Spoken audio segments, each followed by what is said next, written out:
ഇന്ന് തന്നെ ഡൗൺലോഡ് ചെയ്യൂ. കാണൂ നിങ്ങളുടെ ഫേവറേറ്റ് ഷോസ്.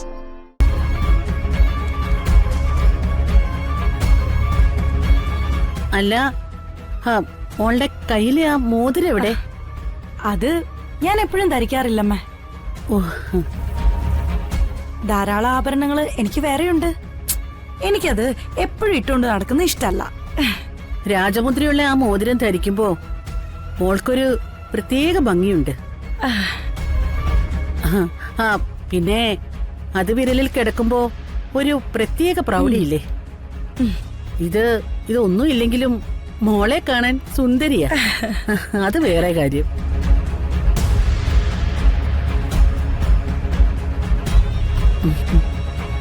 ജ്യൂസ് എടുക്ക.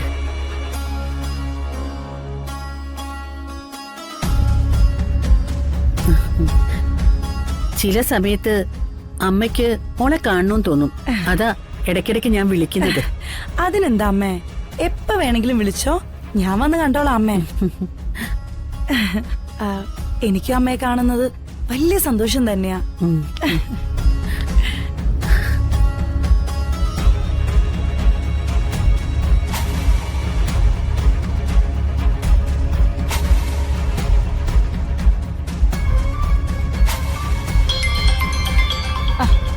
Excuse me.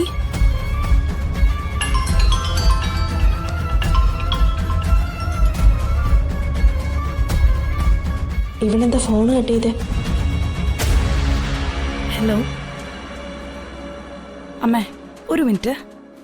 ദേ നീതു, നിന്നോട് ഞാൻ പലതവണ പറഞ്ഞിട്ടുണ്ട് എന്നെ തമ്പ്രാട്ടി തമ്പ്രാട്ടി എന്ന് വിളിക്കരുതെന്ന്. എനിക്കത് ഇഷ്ടമല്ലാത്തോണ്ടാ പറയുന്നേ. രാജകുടുംബത്തിൽ ജനിച്ചെന്ന് കരുതി നീ എന്നെ തമ്പുരാട്ടി എന്നൊന്നും വിളിക്കണ്ട, ഐശ്വര്യ എന്ന് വിളിച്ചാ മതി. മനസ്സിലാവുന്നുണ്ടോ? ശരി, എന്താ ഇപ്പൊ വിളിച്ചേ? ആഭരണങ്ങളോ? ഏതാഭരണം? ഓ, അത്രയുള്ളോ? നീ എടുത്ത് ഉപയോഗിച്ചോ? ഞാനേ ഇടുന്നില്ല. നിനക്കെങ്കിലും ഉപയോഗപ്പെടട്ടെ. പിന്നെ എനിക്കെന്റെ മുത്തശ്ശി തന്നൊരു നെക്ലസ് ഉണ്ട്. അത് ഞാൻ തരില്ല കേട്ടോ. അതെന്റെ മുത്തശ്ശിയുടെ ഓർമ്മയ്ക്കായിട്ട് ഞാൻ വെച്ചിട്ടുള്ളതാ. മാത്രല്ല, റോയൽ സീലുള്ള ഒന്നും ഞാൻ നിനക്ക് തരില്ല. ബാക്കിയെല്ലാം നീ എടുത്തോ, ഉപയോഗം കഴിഞ്ഞിട്ട് തന്നാ മതി. ഞാനേ ഇപ്പൊ വേറൊരു സ്ഥലത്താ, ഞാൻ വിളിക്കാം. Okay, bye. ഇവളുടെ മുത്തശ്ശി കൊടുത്ത മാലയാവോ ഇനി മണിമാല? എന്തായാലും രാജകൊട്ടാരവുമായിട്ട് ഇവൾക്കൊരു ബന്ധമുണ്ടെന്നുള്ളത് ഉറപ്പാ.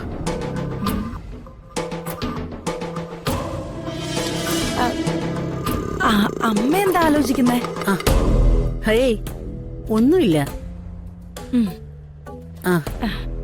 തമ്പുരാട്ടിന്ന് വിളിച്ചത് മോൾക്ക് തീരെ ഇഷ്ടായില്ലെന്ന് തോന്നുന്നു.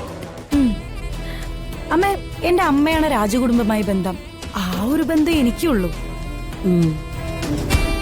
അതുകൊണ്ട് ഞാൻ ഇതൊന്നും ആരോടും പറഞ്ഞു നടക്കാറില്ല.